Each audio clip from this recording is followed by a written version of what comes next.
আসসালামু আলাইকুম। চাঁপাইনবাবগঞ্জ জেলার চরপাকা ইউনিয়নের নামজগন্নাথপুর গ্রামে শুরু হয়ে গেছে ভয়াবহ নদী ভাঙন।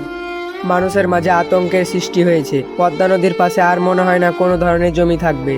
অনেক মানুষের ঘর বাড়ি ফসলের জমি সহ জীবনের সব আশা পদ্মার পানিতে তলিয়ে গেল। তারপরেও যেন সরকারের দৃষ্টি আকর্ষণ করতে পারছে না এলাকাবাসী।